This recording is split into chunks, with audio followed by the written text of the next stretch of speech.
So welcome everybody. Thank you very much for joining this webinar today.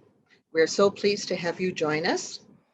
And before I move into the introduction and into today's webinar, I would just first like to acknowledge that this webinar is coming from Treaty 6 territory and the homeland of the Métis people here in Saskatoon, Saskatchewan. We are recording this webinar, so please feel free to share information on it with any of your friends or people who may not have been able to participate in today. It should be on our website at www.skprevention.ca within a couple of weeks. For today, because we are recording, we are asking people to please turn off your cameras and to mute your microphones. And also any questions that you may have in the webinar, we ask that you put the questions in the chat box. My name is Marlene Dre. I am your facilitator for today. I am a FASD Prevention Program Coordinator at the Saskatchewan Prevention Institute. And the Saskatchewan Prevention Institute is a nonprofit organization that works to prevent disabling conditions in children. And this includes fetal alcohol spectrum disorder. Today's presentation is part of the FASD team's work in the area of our work in the early childhood team. The early childhood team defines early childhood as the ages of 0 to 5 and well-being as optimal physical, mental, emotional, cognitive, social, and spiritual development. Early childhood well-being is dependent on safe, nurturing environments where children live, where children are provided with supportive, loving, consistent caregiving, as well as opportunities to explore, grow, and thrive.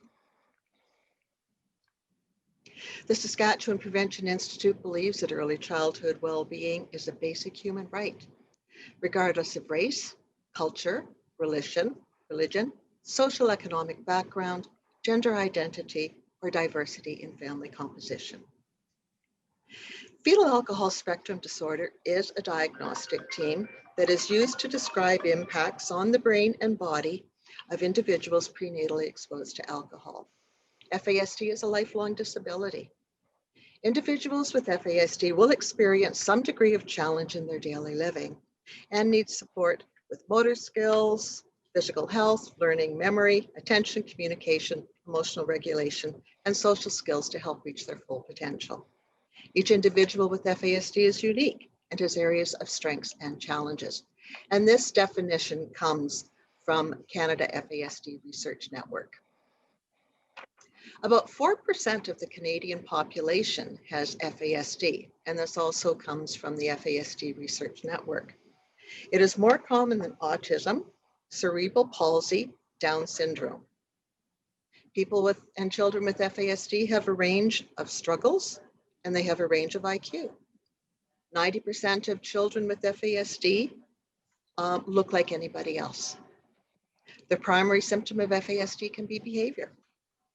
Because of the invisibility of FASD, we often have unrealistic expectations of children and adults, and we also may sometimes ignore some of the needs that they may have because we're not thinking in terms of FASD as being part of what's happening with the child. But when we think about FASD, adapt the environment for the child, and we set reasonable expectations and provide supports, both physically and developmentally, we set children up for success. Tooth decay remains one of the most common chronic diseases, or is the most common chronic disease of childhood and the most common cause of day surgeries in Canada. Children with untreated tooth decay can suffer from malnutrition, poor growth, and reduced oral health, which is related to quality of life. Recent evidence suggests that children with FASD may be at a higher risk for dental caries and have greater overall treatment needs. We know that oral health is an integral component of our overall health and well-being. However, overall health care has long been separated from the general health care system, and access to dental care remains a challenge. In this webinar, Dr. Keith De Silva is going to look at the systemic health connection, the oral health status, and barriers in caring for children with FASD, and innovations in public health dentistry that focus on an interdisciplinary approach to the prevention of dental disease. Dr. De Silva is a clinician and researcher in the disciplines of pediatric dentistry and dental public health. In addition to his role as an assistant professor, Dr. De Silva is also working on his PhD in public policy, where his research will focus on oral health policy and health economics. He received his dental degree from the College of Dental Medicine at Columbia University, his pediatric dentistry training from the New York Presbyterian Columbia University Medical Center, and his master's degree in dental public health from the University of Toronto. Dr. De Silva is a dual fellow of the Royal College of Dentists in Canada in pediatric dentistry and dental public health, and a diplomat of the American Board of Pediatric Dentistry. After spending 8 years in private practice, Dr. De Silva shifted his focus, and he's now primarily involved in teaching and research activities. He's also active within the dental community, serving on the board of directors for the Canadian Association of Public Health Dentistry and the FASD Network of Saskatchewan. I've heard Dr. De Silva speak at a conference and was just so impressed with the information he had to share and his passion for supporting children. And I'm so pleased that you're able to be with us today, Dr. De Silva. And now I am just going to turn this over to you. And I thank you. And actually, I think we'll just start with a question. Will the slides be available? Yep, I will send that to you afterwards to post. Okay, thank you so much. And thank you for joining us.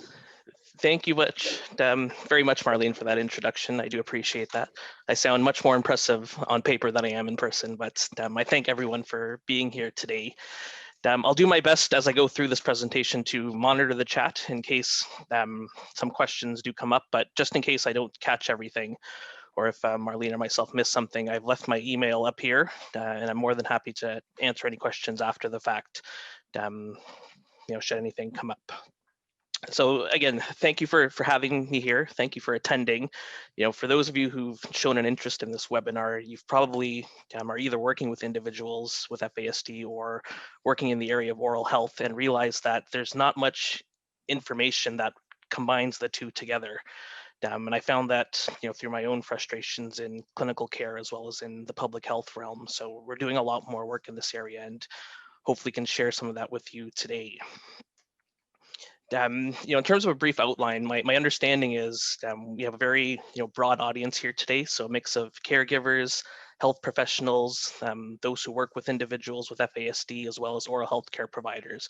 So I've tried to keep things general, or at least there's going to be something for everyone to take home in terms of what's available and what's out there right now. So we're going to start with a little bit of discussion just on early childhood caries or tooth decay as a disease process, what this means, or the links between our overall oral health and how that relates to our general health.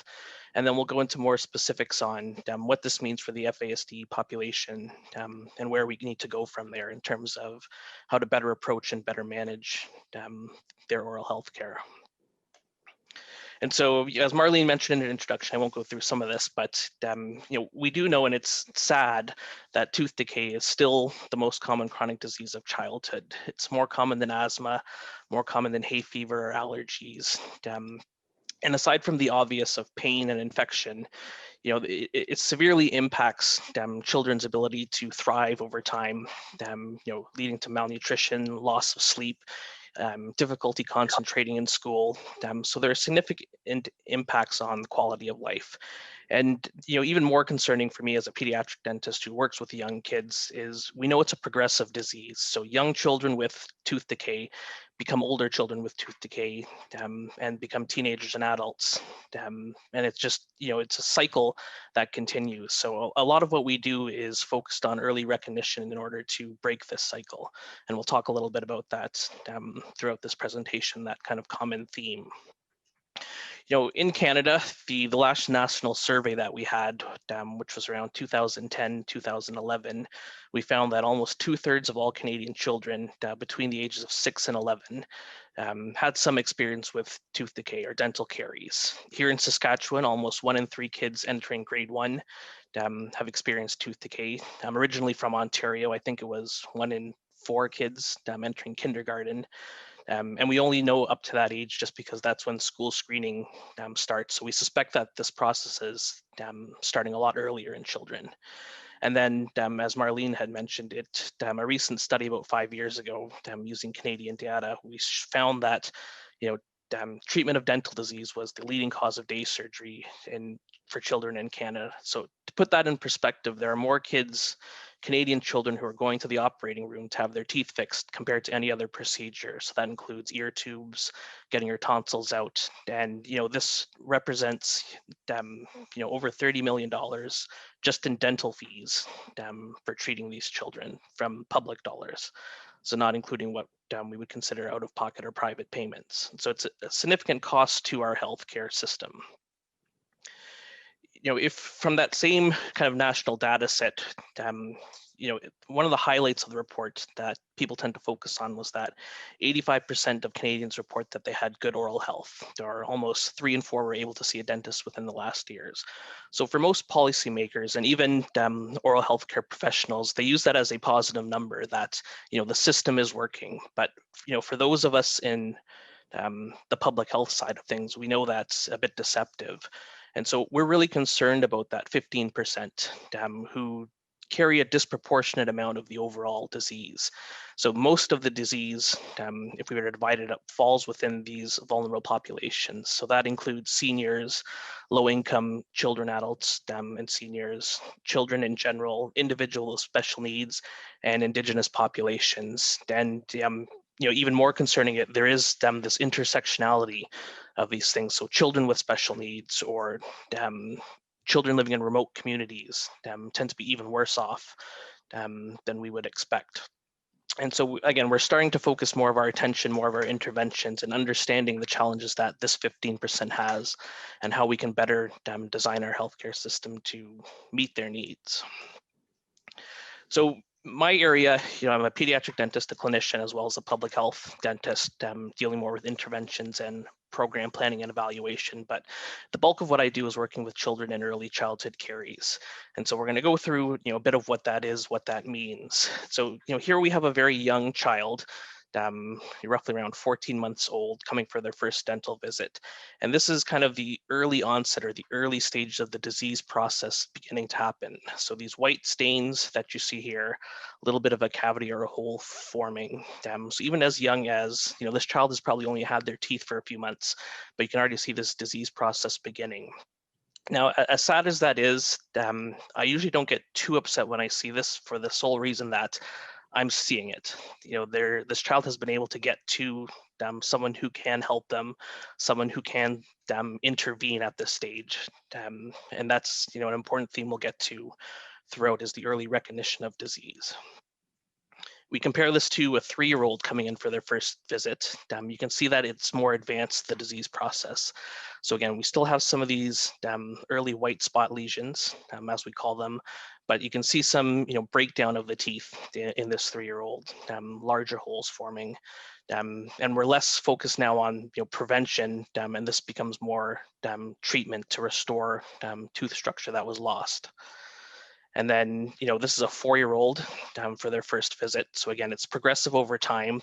They weren't able to be seen for many different reasons. And in this part, we're dealing more with damage control as opposed to any type of prevention. So, these teeth are non-restorable or non-salvageable for something that could have been addressed had we been able to reach them earlier on. And then, finally, this could be upsetting for a lot of people, but this is still one of the worst cases that I've seen. This was in Toronto. Someone, a child, not from an immigrant family or from, someone new to Canada, was someone born and raised. And a lot of people, when I show this picture, instantly have a reaction. What were the parents doing? What were the parents thinking? or how could this be avoided? And so, it's very sad. This child was 7. I think this was one of their first times being seen by a dentist. And it's easy to blame one side or the other, but to me, this represents a system failure on many different levels. I think there are, more than likely multiple opportunities for people to have looked in the mouth, to have referred for care, and to assist parents with obtaining that care. So again, many different points in the chain of treatment that the system broke down for this child, and something that we'll go through the process of how we can improve that, so it never gets to this point. So this brings me back to my role as a pediatric dentist or a specialist. What we really promote in oral health is the child's first dental visit, and so we have kind of universal agreement here in Canada amongst the oral health care professionals, the general health and nursing professionals as well, that all children, we should aim to see them by at least age 1 or within 6 months of eruption for their first tooth. It's a universally accepted guideline. However, there's still some, slow uptake of it. There are many dentists who are practicing who are not comfortable seeing kids under the age of 3.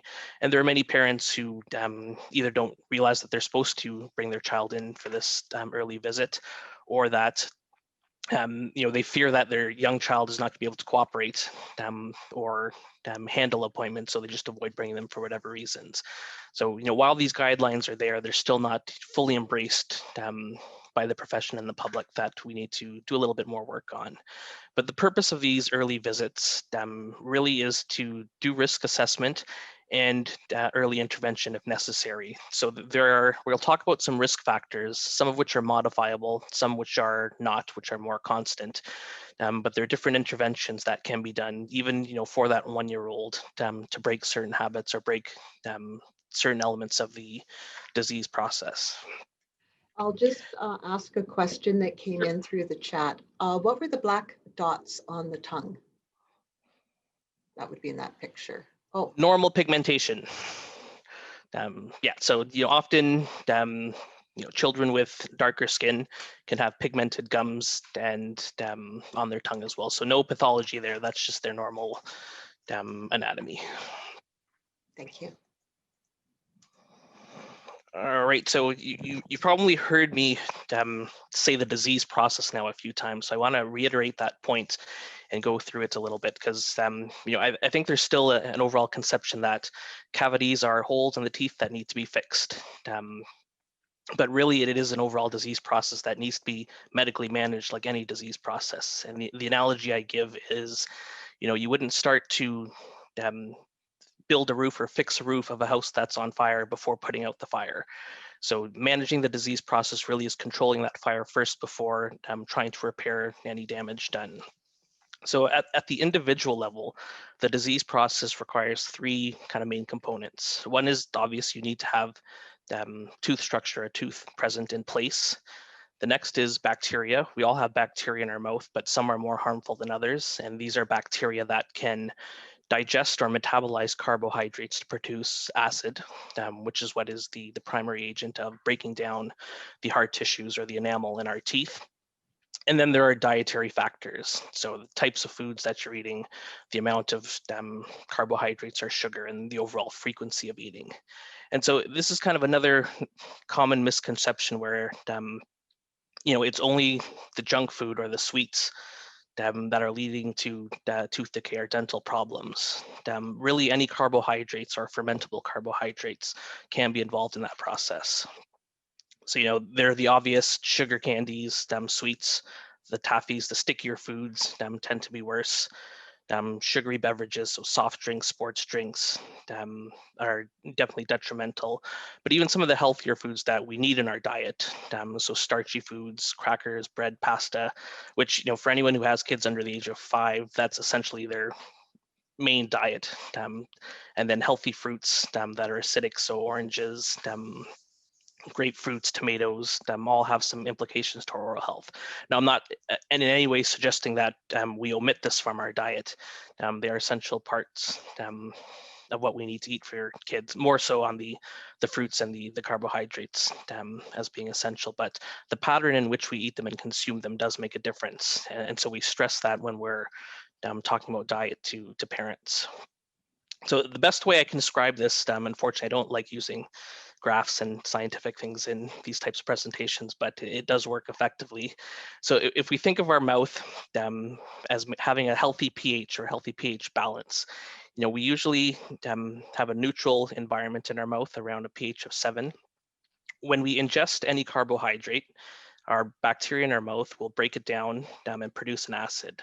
So this will temporarily drop the pH of our mouth into an unhealthy level. So that critical level is about 5.5. Anything below that is when we start to see our teeth dissolve in microscopic amounts. So we'll ingest some carbohydrates, the bacteria does its work to produce an acid. And then, our bodies are resilient, so we do have an ability to bounce back. This is through a combination of producing more saliva, our saliva's ability to buffer, as well as just the cleansing action of our cheek muscles, our tongue, and mouth movements, chewing actions. And so we bounce back to a healthy level.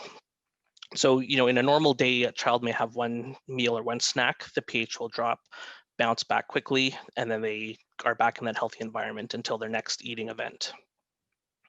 So if we picture a child now who, say, has a sippy cup, and they're walking around with a sippy cup and they're having a sip once every half hour. So what's happening to this child is they have that first sip, the bacteria does its work, produces an acid. And then before it really has enough time for the mouth to buffer and bounce back to a healthier level, they're bathing their teeth in juice again, having another sip and dropping the pH down. So over the same amount of time, they're spending more. Their mouth is in that unhealthy environment for a longer period of time. So this is really what causes the progression of tooth decay or cavities to form, is the frequency of eating over a long period of time. So it's not necessarily the amount of sugar that we're eating or the types of food, but it's more critical as to when we're eating and what we're eating at those times. So I usually tell parents, if you're going to give your child juice, I'm not a monster. I know some parents are, most kids are going to need some sweet stuff in their diets, but the same cup of juice at lunchtime is not going to cause much problem because you're eating with other foods and your mouth is recovering and buffering. But if they're walking around with that same amount of juice over a period of several hours, that will cause more of a rapid destruction to the teeth. So it's the pattern and the frequency of how they're eating.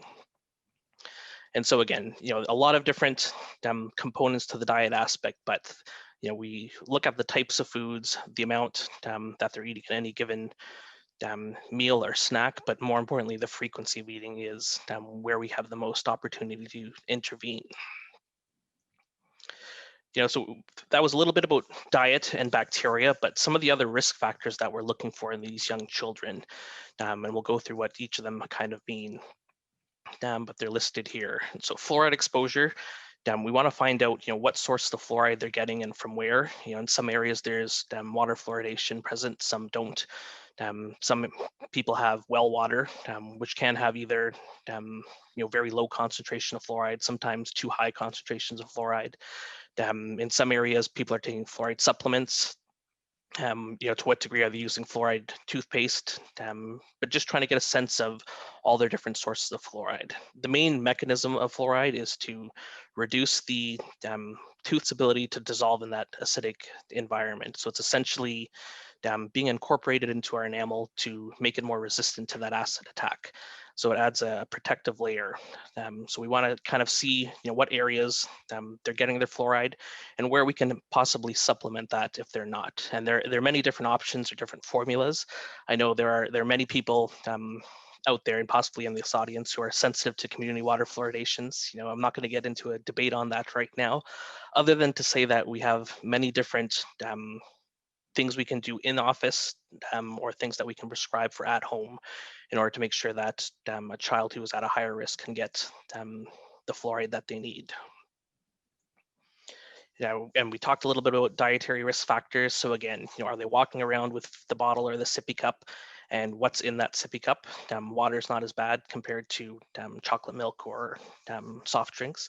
I think the worst thing I saw was a 5-year-old who came into the dental office that was treating their sibling, and they walked in with a cup of coffee. So I thought, are you holding that for your mom and dad? It's like, nope, that's mine. So that was new. But we want to find out what they're drinking, when they're drinking, and advise about the risks of that. Are they drinking from the cup or the sippy cup? What's the right age to do that? And the overall types of food, consistencies of food, because things that stick to your teeth, like the stickier toffees or gummies, tend to stay there a little bit longer and are a little harder to remove off those surfaces. Sleeping habits is another big issue in pediatric populations. Is a lot of kids fall asleep with either while they're nursing or with a bottle in their mouth. And so what this does is while we're sleeping, we're not producing as much saliva to buffer, but we have very little muscle movement. So our tongues aren't moving as much, our cheeks and our lips aren't cleansing. So what happens is whatever you're drinking, or that last kind of sip that you take before you fall asleep, will end up pooling in between your lips and your gums and on the surfaces of the teeth. And so depending what's there, milk tends to be a very strong growth medium for bacteria, so it helps bacteria proliferate. Things like chocolate milk, fruit juices, again, will help produce that acidic environment. So we very stress the importance of not falling asleep with the bottle, or if for whatever reason that's not an option, if that's the only way the child will sleep, water only. We try to be realistic and work with families with these expectations. I've learned the hard way many times, if you try to prescribe a regimen that's too difficult, it'll be very hard for uptake in that. So we try to do behavior modification, but something that's realistic and achievable for families. And we'll go through some of those tips and tricks towards the end. Oral hygiene is another area that we will cover with these young children and their parents. So one, is the child brushing their teeth? Who's brushing it for them? How often during the day? And is it supervised? And what products are being used? Whether it's training toothpaste, no toothpaste, fluoridated toothpaste, and we'll go over the guidelines of when to use that and what's the most appropriate.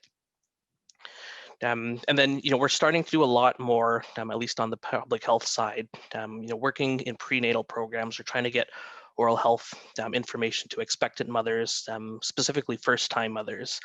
There are clear links to parents, caregivers with poor oral health and young children with poor oral health. So that can be transmitting attitudes about oral health and oral hygiene, all the way to transmission of bacteria from family members. So generally, parents who have untreated disease or have a history of dental disease, their children often fall into that same pathway for many reasons. So we try to stress education and parents getting their teeth looked after before their children are born or throughout the lifespan as well. And then, some of these, are modifiable risk factors that we talked about, but they're also risk factors that we can't necessarily modify. So, one of the bigger ones is the socioeconomic status. So we definitely know in Canada, and pretty much, universally across the globe, that there are disparities in dental disease by race, by income, in terms of who can access care. In Canada, we have, a great universal medical system. Some people may argue that's not the greatest, but compared to many other countries, I still think it's great. But it's very different in oral health, where almost 90% of all dental care is financed through either private insurance or out-of-pocket payments. So if you're insured or have the expendable income, maybe you fall in that 85% of Canadians who can access care. But many people, it's just too expensive, or they don't have the coverage to get the care they need until it's too late. And again, we know we have data that First Nations and Indigenous communities, particularly those who are living in more northern areas, tend to be worse off than general. Although most provinces have a dental program for low-income children, they're still suffering twice as much from dental disease as those who are insured. So clear disparities in the ability to access care based on socioeconomic status. And then we'll talk a little bit about special healthcare needs as a risk factor towards the end of the presentation, specifically towards FASD. But there are considerations for special needs in general, including altered diets, medications that may or may not contain sucrose, or liquid medications versus tablets that have an impact on oral health, and physical limitations. So whether it's motor or behavior issues that can make maintaining oral hygiene very difficult. So the first part is the risk assessment, understanding what a child's risk level is. The next part is really the early interventions, and we label it as anticipatory guidance because it varies by age and by risk level. And so there are different kind of talking points that we have and how to break the cycle, depending on what risk we see and what we can modify. And I won't go through everything here, but more the ones that are relevant towards tooth decay. But generally we try to have an education component. So we like to talk with parents what to expect in terms of certain milestones in oral development, when a child can begin to spit, when they're going to start teething, all things that will help them over the next 6 to 12 months in terms of their expectations on what's going on in their child's mouth. We find that the more informed parents are, the better they are able to recognize certain things, whether it's something healthy or something unhealthy going on in the mouth. Oral hygiene, and again, there's not necessarily one right way to brush a 1 or 2 year old's teeth. So we have to kind of tailor based on the parenting style and the child's temperament. But we do have many tips and tricks, some of which I can share. Generally, younger kids need supervision or assistance depending on their age and maturity, and so we want to make sure that that's happening. And making sure that the child, no matter the age, does have some role. Sometimes it's a combative role, but they have to be part of the oral hygiene routine and participating. And then when or not to use toothpaste. So this is a picture of my son when he was around 1.5 years old. So I love showing it more as a example of how a child should not brush their teeth, and that's alone. Without any supervision. But the idea here is we give them a chance to explore first, let them play around with the toothbrush. But really, there are ways to stabilize a child. I'm very lucky here that he was in a good mood and I was taking photos, because it normally didn't go like this. But you can see I have him sitting on a counter. My head is up here, so I have direct vision into his mouth, so I can see things a lot better. Kind of looks like I'm giving him a hug here, but it's really a headlock in case he decides to get a little upset with me on that day. But the idea is he's stabilized. I have my hand controlling, and there's a lack of movement there. So this positioning works for me, and I have parents try it in the office, and they'll demonstrate if they can do it, but won't work for everyone. So other tips we give them is, some kids taking them to the bathroom for that end of night routine just isn't going to work, because as soon as they get to the bathroom, it's meltdown time. So we have some parents who will keep their kid soon after dinner in the high chair, so they can't run away from you when they're in the high chair. So if you keep the toothbrush in the kitchen, it's a little less mobility and a little easier to get to. Likewise, younger kids, if they're in the crib, sometimes just with a blanket around them, while they're lying down in the crib, you can see things a lot clearer from there. And especially for the 1 and 2 year olds, where they don't necessarily need the toothpaste, makes it a little easier to manage. Sometimes with 2 parents it's better, but realistically in today's world, you're not always going to have that option. So we try to give options for 1 caregiver and 2 caregivers.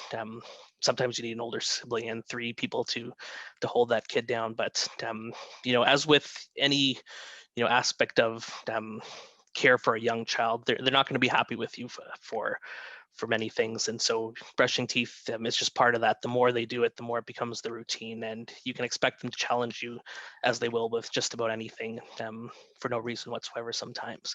So it's, some kids will cry, but there's still ways to get around and making it part of a fun routine. And then again, after I do my thing, I like to make sure that he's involved and engaged. So we give him a turn to play around with things, and that just makes him feel a little bit better too. In terms of fluoride toothpaste, we get a lot of questions on when to use, when to not. Generally, for children under 3 who we assess at having a very low risk, We recommend, just toothbrush. You can use the training toothpastes.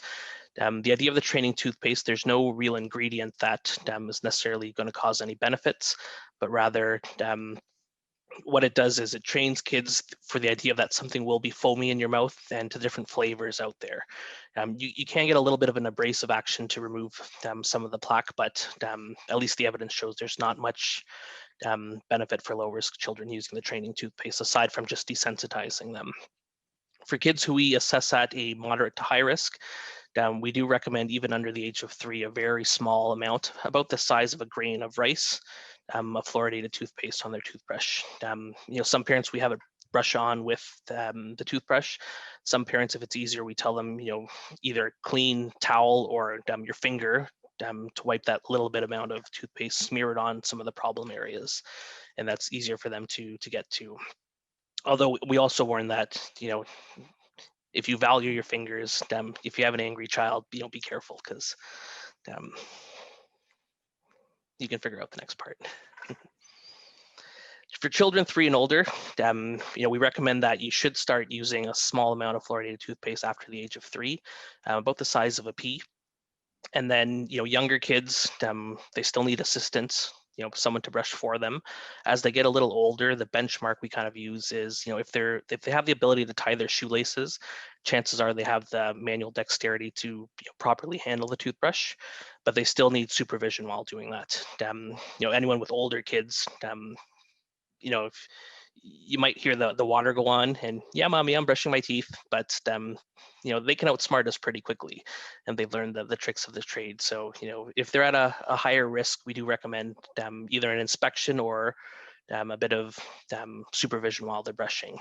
I've even had some 12, 13, 14-year-olds in my practice who I've asked parents you need to watch your child brushing their teeth, because it's not doing, and the teenagers don't like that at all.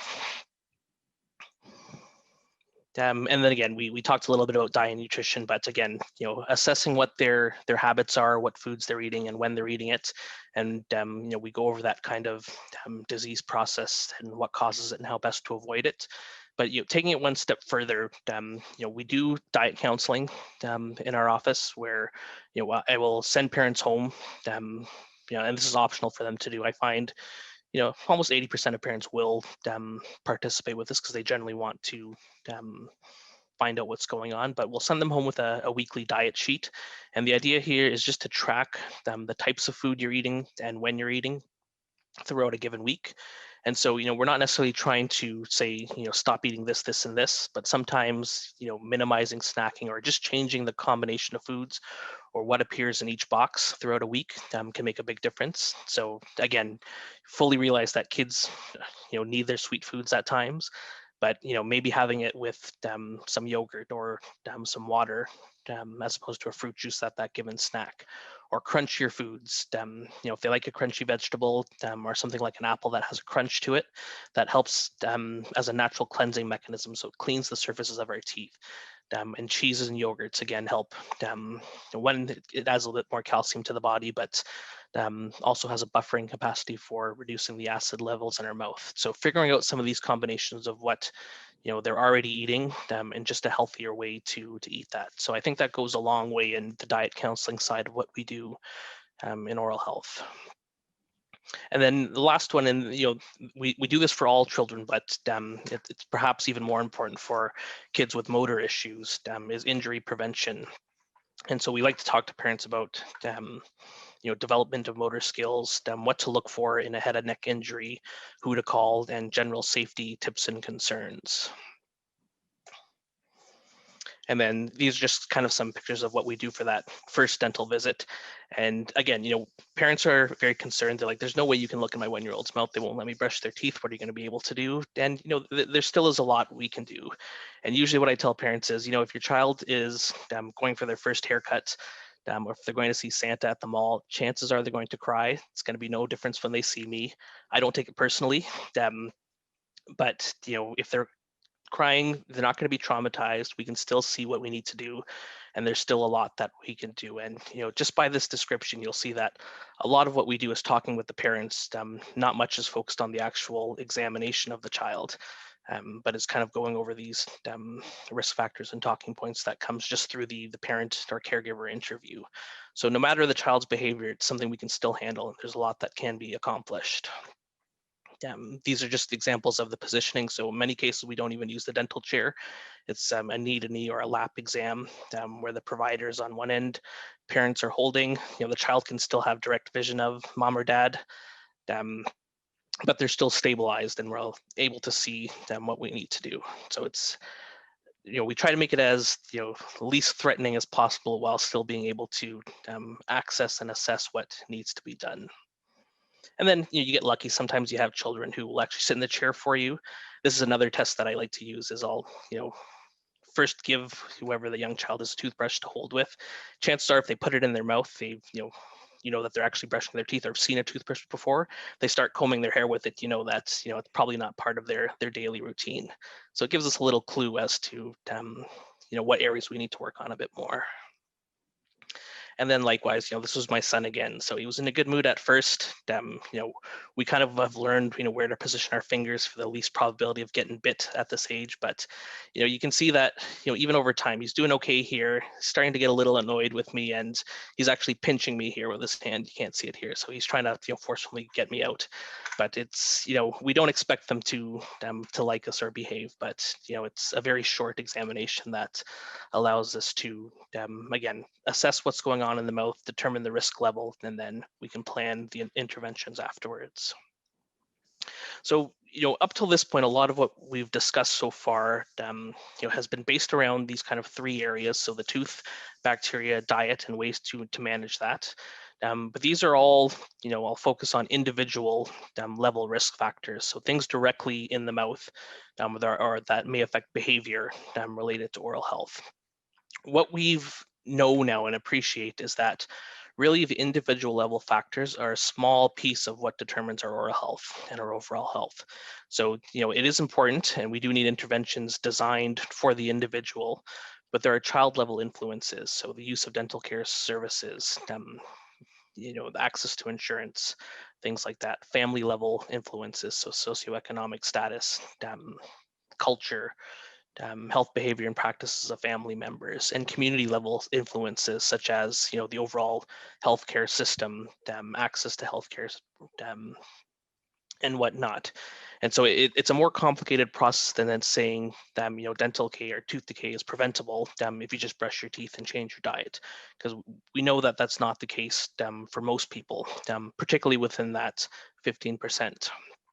So this is our thinking has evolved into what we talk about as the social determinants of health, and I'm sure many of you have heard of this. It's not new anymore, but these are the factors that impact our lives that can directly impact our health in some way. So this could be our income and social status, employment, working conditions, food security, education and literacy, whatnot, all the way down to race and experience of racism and trauma. All of these things have an impact on our health in some way or form, or our ability to access healthcare services. And so when we start talking about interventions to improve oral health, if they don't address some of these factors, really we're just, again, trying to build that roof on a house that's still on fire. So we need to kind of evolve our thinking a little bit. We know some common outcomes of poor oral health. So, infection, pain, tooth loss, these are obviously, within the mouth. But again, we've linked it a little bit to quality of life and some of these social determinants that impact other areas of our health as well, mainly linked to stress and the impacts on the body. But problems in our mouth tend to travel to other parts of the body. And it also affects other systems. So, from those of you who are attending from Ontario, whether or not you're familiar with this, I think this was the last time they looked at this data, but emergency rooms in hospitals, almost $38 million or 60,000 visits a year to ERs are related for dental care or toothaches or dental infections. And one, it's a strain on the emergency room departments, but two, you're not receiving definitive care. At best, antibiotics and pain medications, which leads to two other public health crisis in terms of opioid prescriptions and antibiotic resistance. But really, it's people who can't get dental care otherwise are depending on publicly accessible emergency rooms in order to treat their disease. So it's, a problem of a bigger issue in not addressing some of these social determinants. I'm not sure what similar figures in Saskatchewan would be right now, but anecdotally, I know that our emergency rooms are just as inundated, particularly the further north you go, where I have a lot of colleagues in emergency care or just physicians and nurses in general who are looking for any help with how to manage toothaches and dental problems. And again, broader impacts on our system. So again, many millions of hours of work or school are lost due to dental pain and dental care. 2.26 million school days across the country. It's quite staggering when we think of, how, disease in our teeth, really can impact our daily functioning. And so, I want to quickly link this back to how our oral health actually is related to our systemic health. Many of you may have heard that oral health is integral to general health. It's true, but we'll go through some of the specific links to that. And so, obviously we know the impacts on the mouth as we reviewed, but we're starting to see a lot of research come out and how it relates to other systems. So, tooth decay is mainly what we've talked about up till this point. But the other main issue that we often see, and I apologize for those who've eaten their lunch or might be eating their lunch right now, but this is a case of moderate to severe periodontal disease, which is one of the other main issues affecting Canadians in terms of their oral health. And so periodontal disease, the early form or the acute form that we're all familiar with is gingivitis, so just general inflammation of the gums. This leads to periodontitis, which is a bit more severe form of it, but it's an inflammatory condition caused by bacteria. So without getting into too much cellular mechanisms, essentially, we have pockets in our gums where bacteria will set up shop, and the longer it stays there untouched, or the longer it's allowed to kind of multiply, more and more harmful bacteria can get into those pockets. So what this does is kind of twofold. One, it triggers an inflammatory process. So we'll produce inflammatory mediators, which will lead to swelling, inflammation, bleeding of the gums. And over time, it will activate a process that will actually eat away at our bone, the bony tissues that hold our teeth in place.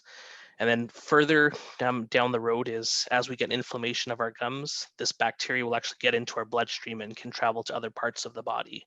So it's kind of a cyclical process of inflammation and bacteria infiltration resulting from periodontal disease. Some extreme examples, so swelling, bleeding of the gums, and recession of the gums. So the gums are retreating back away from the teeth, and loss of bone in some of these areas. And so, the two hallmarks of periodontal disease that I'll point out is one, it requires a reservoir of the more harmful gram-negative bacteria and a reservoir of these inflammatory mediators in the body. So how does this relate to systemic disease in general? So many patients who have various forms of chronic systemic disease, the bacteria can be similar and the inflammatory mediators can be similar to what we see in the gums. And because it's part of the circulatory system, it can travel, this bacteria or the inflammatory mediators, to other parts of the body. So there are many specific conditions that we have varying degrees of information for. So cardiovascular disease, specifically atherosclerosis and strokes. We know that untreated periodontal disease increases the risk for adverse events related to those cardiac conditions. Diabetes is another big one, where we know that patients with untreated diabetes tend to have worse outcomes with their periodontal disease, or patients with untreated periodontal disease have worse outcomes with managing their diabetes. And there's even evidence, strong evidence, that treatment for periodontal disease will improve outcomes related to diabetes. And the third condition where we probably have the strongest evidence for is with respiratory diseases. So aspiration pneumonia, which is common for seniors in long-term care facilities or patients in the ICU. This is when they are getting bacteria into their airways, which causes a pneumonia and is often fatal. The leading cause of that bacteria is from the oral cavity or strains of bacteria from the mouth. And so we've even seen almost a requirement now in some ICUs and long-term care facilities for patients who are bedridden or intubated need some form of oral hygiene. Some provinces have included that in the legislation because of the findings of that association between oral bacteria and these respiratory diseases. In terms of osteoporosis pregnancy outcomes, there's low to moderate evidence showing these associations and more research undergoing there, but some links have been established. And again, it's those same inflammatory mediators and the same bacteria. So, it's more than just saying that we know that oral health and systemic health are related or important. Intuitively, I think we all can appreciate that, but there is some actual evidence to support these claims. Perhaps more interesting is a recent model or a recent series of studies out of Toronto by a colleague of mine.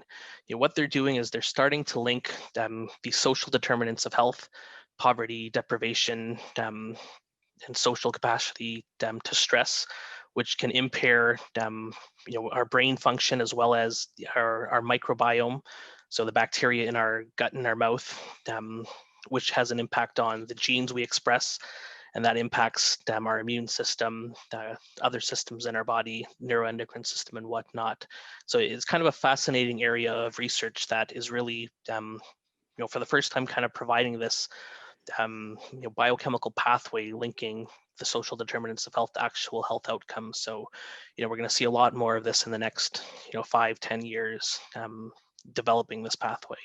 So it's, interesting stuff, but, hopefully it's what we need to get a bit more attention on developing programs for the social determinants of health. And then, we talk a little bit about upstream interventions. So a bit of what that is before we get into the actual implications for patients with FASD.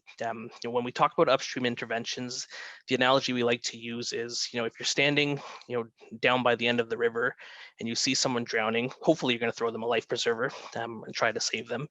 And then you get them ashore. And then, a few minutes later, someone else comes down struggling, and you'll send them a life preserver.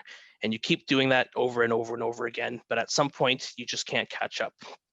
And so the upstream solution would be to, go a mile upstream and fix the bridge or the piece of wood that's causing everyone to trip into the river. So again, when we, as a clinician, as we are working on individual patients trying to fix their teeth, we're never going to catch up if we don't address some of these things upstream in terms of healthy communities, healthy policies, and healthy interventions at a broader level, which is part of my, how I went from clinical care to more public health-based interventions, is trying to bridge this gap.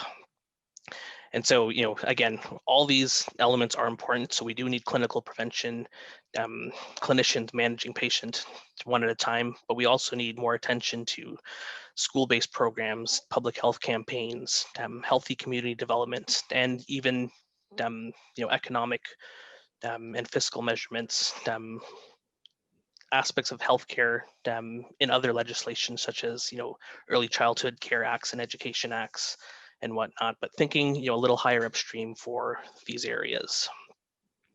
So, in this last little bit, we're going to talk a bit more specifically about FASD and what this all means. So we'll kind of circle it all back. So again, we've spent some time talking about this 15%. So, most of my clinical care deals with children with special needs. And so some of the unique challenges they face, aside from the other risk factors that we've talked about, is, one, many of these kids are on medications. Some of these medications will actually reduce salivary flow, can dry the mouth, which, as we talked about, the buffering ability is a significant problem. Some children will have difficulty maintaining their oral hygiene, whether it's through the lack of fine motor skills or if it's from adaptive behavior, inability to sit still, or they become combative for many things. Some kids have an oral aversion, so anything going near the mouth can be a challenge. And then again, some conditions themselves, aside from medications, can have decreased salivary flow. And then, kids with muscle tone issues. So if they don't have the muscle tone in their tongue, their lips, and their cheeks, they lose that ability to clear foods from their mouth as well. So it's a heightened risk. And, we know that many children with FASD in particular have a lot of these overlapping issues. I think this is well accepted now, but I still go over it because I have, especially a lot of people in the oral health care world, still not completely familiar with FASD as a new umbrella term. But when I was in school, not too long ago, but many years ago, we learned more about FAS and partial fetal alcohol syndrome. But we've now accepted this umbrella term to represent more the idea that this is a spectrum, and it's a constellation of different effects that can occur over time from the results of prenatal alcohol exposure.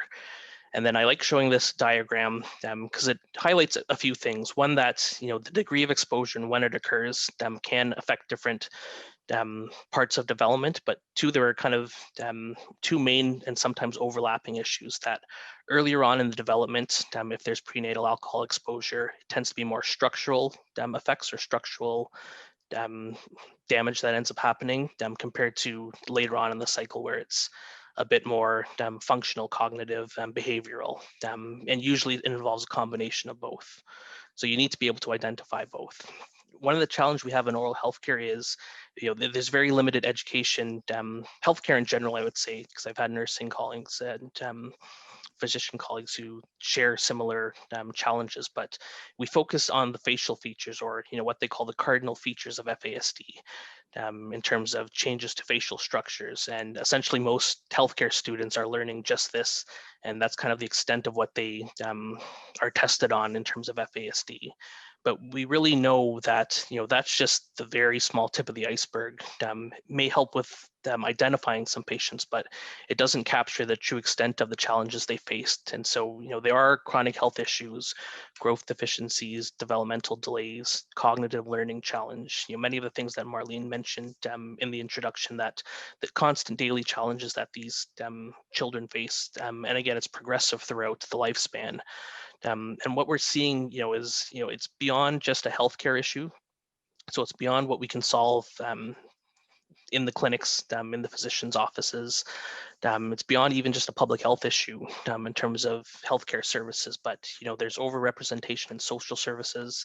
The education system have their challenges, and many tend to be overrepresented in the justice system. And so, if we try to just solve this as a healthcare issue, specifically in my world as an oral healthcare issue, you won't get very far unless you start really communicating and collaborating with these other sectors to develop more comprehensive plans and programs. And so, my clinical experience is really what led me to the research side. So a lot of what I do now is working with trying to figure out some of the challenges to access to care. And I was almost shocked at first trying to look up information on individuals with FASD and their oral health, because there really is very little information. And so anecdotally, we knew they had their challenges, but there's nothing documented or hadn't been up until recently. And so, we just had a study published out of the University of Saskatchewan where we started to actually classify and characterize, the challenges or the oral health status of these kids. And so, one, we found that children with FASD tend to have a higher likelihood to require publicly funded dental programs. And so that's, kind of our crude indicator of their socioeconomic status. But we know that there is that challenge. Children with FASD, they had almost 5 times the level of tooth decay compared to healthier children who came into our clinics. But perhaps more shocking was that children with FASD were almost 5 times more likely to require treatment under GA, and that's after we controlled for things like age, behavior, and insurance status and things like that. So to me, that indicated early signs of us as oral healthcare professionals perhaps placing a stigma on these children based on their disease and treating them a little differently, or just the inability to manage their behavior appropriately. So there was that trend towards sedation. So a lot of what we're focusing on now, both clinically and in the research world, is one, really trying to understand what's unique about these children and the barriers that they face. We know that cost is always going to be a barrier, but what other social barriers related to stigma, stress amongst caregivers, behavioral challenges the kids face to getting to an appointment. For a lot of kids who are on the spectrum, just getting into a bus for a scheduled appointment at 8 o'clock is very difficult. And if a dental provider, if you're 20 minutes late and they won't see you, what does that do to your cycle of care? So we constantly face that problem. How do we as healthcare professionals our knowledge, our training, our attitudes towards this impact how we're delivering care and treatment planning. So it's a question that we're working on right now and finding out. I think lastly, and this is why I'm happy that we have this webinar and many of you are here, is what do we really need to be doing and thinking about in terms of improving resources for not just oral health care providers, but anyone who's involved with individuals with FASD, and perhaps more importantly, oral health care or caregivers. How can we support them through these community-based organizations that they're depending on? And so, I go back to this area of thinking upstream. And so we will always have our clinical programs for prevention, and we're getting better at our school-based programs, but training for other professional groups and community development is an area where, if you look at FASD programs across the country, we don't have it well integrated with oral health care. And I can say that about a lot of services where we tend to be in our own silo, but we really need to start working together from this area and beyond to integrate a more holistic and integrated approach for managing their care. Sometimes that means just knowing where to refer. Other times it's training resources for anyone involved. And then the last one I'll end with as my last slide is, we're finally seeing a push towards universal access to dental care.